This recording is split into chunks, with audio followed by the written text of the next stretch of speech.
Binabati ko si Meme Vice Ganda at ang kanyang partner na si Ayon Perez kasi nga ay naging matagumpay ang kanilang garage sale no nagsimula nung Thursday ng March 27 at hanggang March 30 Sunday, di ba?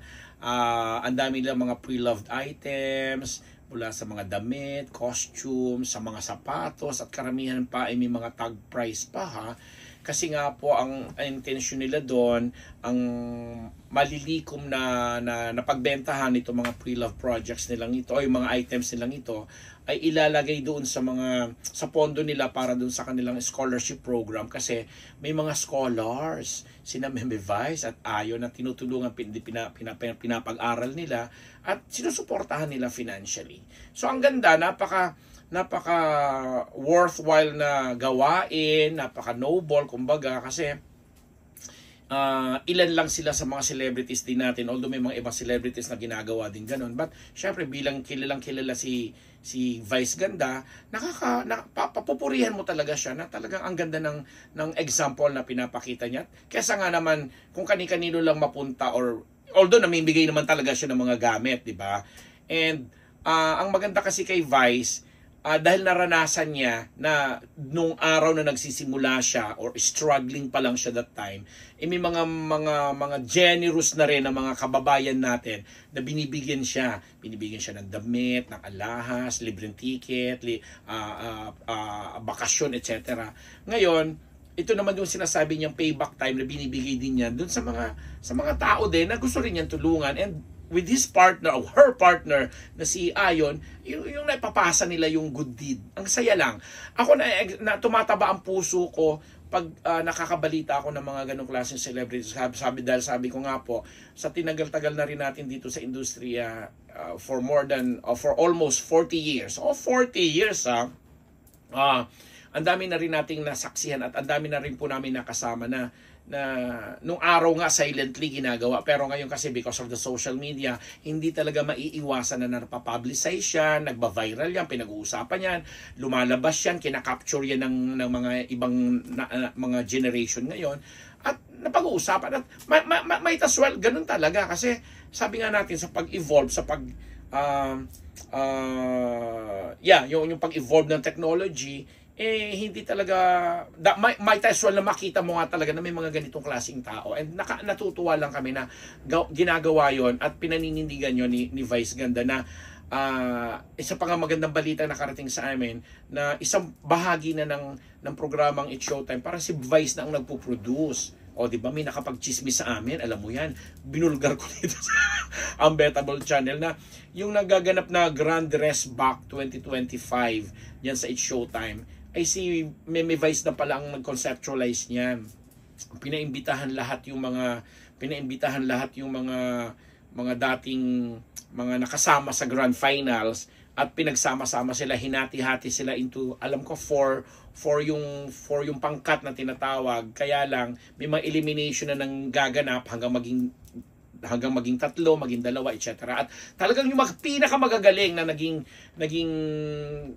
contestants or mga finalists diyan sa tawag ng tanghalan, pinagsama-sama talaga. And parang si Vice na yung noon, namamahala siyang in charge, mag-i-in-charge sa mga premyo, blah blah blah, and so on. Kaya naman makikita mo ang haba-haba ng mga commercial, halos inaabot ng mga 15-20 minutes commercial sa isang gap lang. At nakakatuwa kasi yung It's Showtime talaga naging flag bearer nila, kumbaga naging banner portion nila yung tawag ng tanghalan, the singing contest. Although may mga iba pang portions din naman yung show, but yun nga na-highlight doon sa pagpapakita ng mga talento sa pagkanta. And doon nga nabanggit na nga natin na umuupo na rin bilang isa sa mga hurado si Lani Misalucha, na alam naman natin na sa napakahabang panahon ay inimbitahan na rin siya dyan minsan, but the thing was nasa GMA pa siya nung araw, pero since sa collaboration scheme na yun ang gaganap, so pwede nang makatawid talaga ngayon ang mga artists at mga talents kasi alam naman natin si Lani nag-judge din siya ng isang singing contest din sa GMA7, yung The Clash. Diba? Pero ngayon, nandun siya, nakaupo. Pero wala naman daw conflict. And then si Pops Fernandez, nakikita na rin natin umuupo doon. Of course, syempre, nandun pa rin sila Marco Sison, sina Nonoy Zuniga, at marami pang iba. Ma-segue ko lang, magkakaroon ako ng separate episode kung bakit nawala pala si Ray Valera doon sa tawag ng tanghalan. May kwento doon eh. And marami pang iba. So, yung portion na yon nakakatawa na pinamamalaan ni Vice, siyang nag-i-invest ngayon, isa ito sa matatawag niyang mga negosyo niya. Plus, on the side, may mga tinutulungan siya. Nakikita naman din natin, kahit on air, di ba? Pag nagsasalita siya, pag may mga program, may mga portion doon na may mga contestants or may mga participants doon, or kahit simpleng audience na pag naantig or naramdaman talaga siguro, meron siyang parang meron siyang pang measure na pag naramdaman niya talaga na nangangailangan ng tulong, ng ayuda, willingly, talagang tinutulungan niya. Kagaya nung napanood namin minsan na may isang rasbacker doon na sabi niya since day one fan na siya ni Mariah Carey.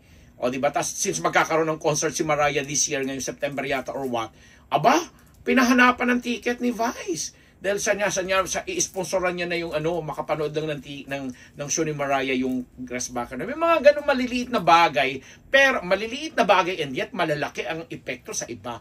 And kaya nga dito sa garage sale niya, I'm sure sana masundan mo, Meme, para naman kami naman ay makapunta din. O madaanan namin kasi binalita lang sa akin ng isang kaibigan at common friend natin, ni MC at sa kanila, na laging matagumpay nga ang inyong garage sale ni Ayon, at hopefully sa susunod na pagsasagawa ninyo ng ganyang event ay makapag-participate. Malay natin in a grand or bigger scale ay gawin niya to para sa mas magandang layunin naman, hindi lang para sa mga scholars niya, kundi para sa mga iba pa na gusto niyang tulungan at abutin. O diba?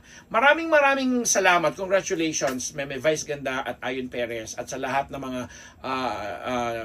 nagbibigay ng payo at nag-a-advise kay Vice na ipagpatuloy ang mga ganyang gawain. Kasi di ba si Vice madalas nating pinupunayan sa mga, alam mo yun, sa sobrang witty, sa sobrang brilliant na mag-isip, yung mga issue sa politika, talaga minsan hindi talaga siya nakakatiis. Ganun lang talaga ang buhay. Pero isa siya sa mga TV personalities na hinahangaan natin at sinusuportahan pagdating sa mga bagay na talagang nagbubukas ng ating mga puso at isipan sa mga realidad sa buhay, realidad sa lipunan. Kaya yan si Vice, pag may inendorse ng mga kandidato yan, ay nako, siguradong panalo kasi nakikita mo, pinipili talaga niya, sinusuri niya, kumbaga, kung na ito okay, na ito hindi okay. Tarot! Ganun lang. Magandang araw sa inyong lahat. And on that note po, magpapasalamat po kami ulit sa inyo mula dito sa Unbearable Channel. Ambet Nabus po, nagpapasalamat.